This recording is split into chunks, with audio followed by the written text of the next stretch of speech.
The word gentleman has been corrupted, hollowed out into something pathetic, a symbol of fragility masquerading as virtue. Society has convinced men that being a gentleman means being polite, agreeable, and non-confrontational. A smiling doormat who always holds the door open but never steps through it himself. But here's the brutal truth. A man who is only polite and incapable of strength isn't a gentleman at all. He's harmless, irrelevant, and ultimately weak. A true gentleman isn't defined by his niceness, but by his power. Power he wields with precision and restraint. He is not a sheep who bows to the world's expectations, nor a harmless idealist who avoids conflict. He is a lion in the skin of a diplomat.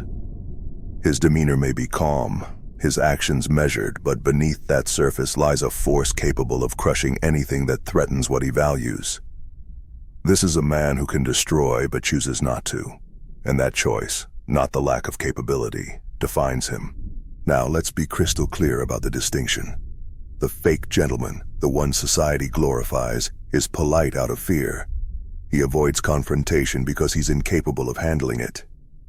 His so-called kindness is nothing more than submission, and his peacefulness is the result of weakness, not virtue. He's the man who offers empty apologies to keep the peace, who avoids eye contact to dodge challenges, who bends his principles to avoid rejection. He opens doors because it's all he can offer. He doesn't protect, he placates. The true gentleman, by contrast, is polite because he chooses to be. He holds back his strength, not because he fears using it, but because he doesn't need to prove it. His restraint is his power. He doesn't bow to others to gain favor. He commands respect through his presence, his discipline, and his unwavering principles. When necessary, he is ruthless, decisive, and unstoppable. And when the line is crossed, he doesn't just fight back. He dominates, ensuring the problem is erased entirely.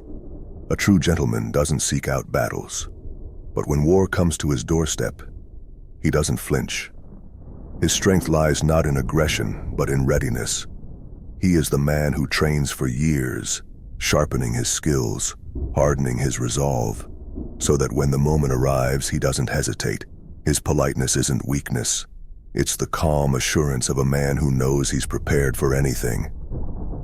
Here's the harsh reality. If you cannot be violent, you are not peaceful. You are powerless.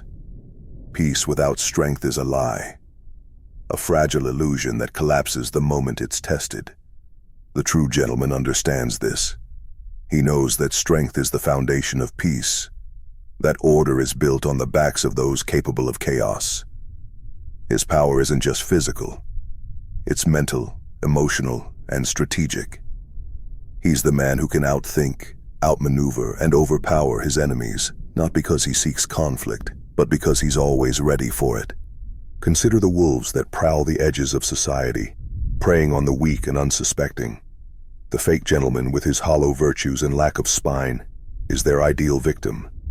He will fold, run, or betray at the first sign of danger. But the true gentleman, he is the predator that wolves fear. His power lies not in barking louder, but in his ability to strike with precision and finality.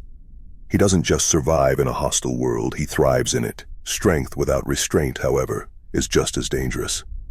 The true gentleman walks a fine line between dominance and destruction. He knows that unchecked aggression is a liability, not an asset.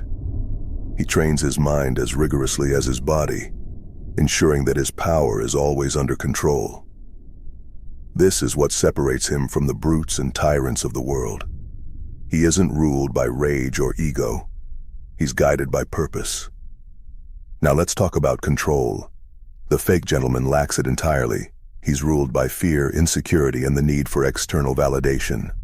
His politeness is a performance, a thin mask covering his inadequacies. The true gentleman, on the other hand, is a master of himself. He controls his emotions, his impulses, and his actions. His calm isn't born of cowardice. It's forged in discipline. He chooses when to act and how to act, always with intention and clarity. A true gentleman understands that power isn't just about winning battles, it's about shaping the battlefield itself. He doesn't react to life, He directs it. His strength allows him to stand firm in the face of adversity, but his intelligence allows him to avoid unnecessary conflicts.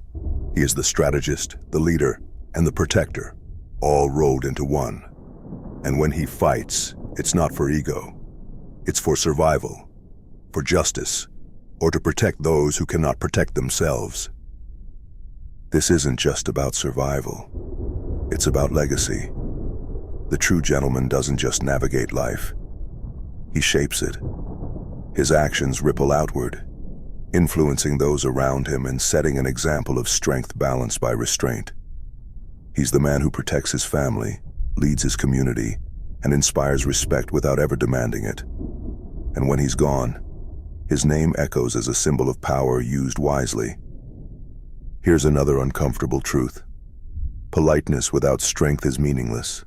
It's the empty gesture of a man who has nothing else to offer. The fake gentleman's niceness is a facade, a desperate attempt to hide his impotence.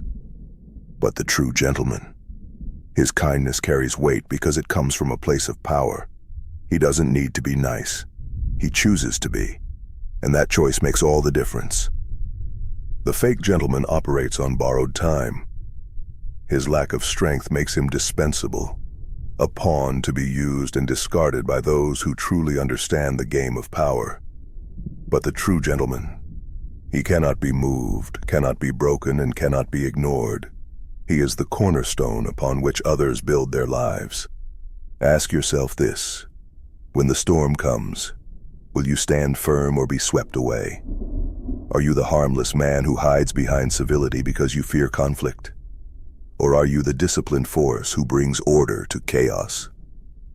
If you're not capable of power, you're not a gentleman. You're a liability. The true gentleman is the rarest breed, a man who embodies the paradox of strength and restraint. He is the calm before the storm, the force that moves silently but decisively. He doesn't need to announce his power. It's felt in his presence, seen in his actions, and proven in his victories. He is the man who shakes your hand with confidence but can break it if pushed too far. This world doesn't need more polite men. It needs dangerous men who choose discipline over destruction, men who can fight but don't seek battles, men who can lead but don't crave power, men who don't just survive. They dominate, protect, and thrive. Be the man who can act when it matters, who can protect without hesitation, who can lead with wisdom and strength. Don't be the lapdog society wants you to be. Be the lion that commands respect without roaring. Be the true gentleman, calm, controlled, and capable of unrelenting power when the moment calls for it. Because in the end, the world belongs not to the weak, but to those who wield their strength with purpose.